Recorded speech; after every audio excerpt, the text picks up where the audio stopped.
When the first edition of Emily Post's Etiquette was published in 1922, "How do you do" was the proper greeting.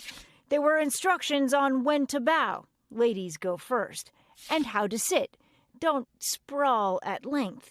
An entire chapter was dedicated to the debutante. Now, 100 years later, there have been some changes. We paint a picture of etiquette where it's not about elitism and exclusivity. Emily Post's Centennial edition is out, written by her great-great-grandchildren, Daniel and Lizzie.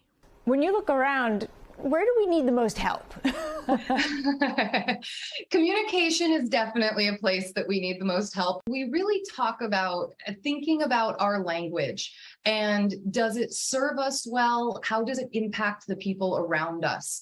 That sounds a lot like a focus on civility. Very much so. At a time when civility is greatly needed, from the sports fields to the halls of government. Using consideration, respect, and honesty to guide our interactions as we move through the world. But this edition of the Manners Handbook isn't totally unrecognizable. Most importantly, what are you going to do when I invite you over for dinner and the fork is on the right? I'm not going to worry about it. How awful would it be if I showed up to your house and was like, oh, you set that table wrong? But the fork does still belong on the left. I will probably still use my fork in my left hand. And I will make sure to chew with my mouth shut.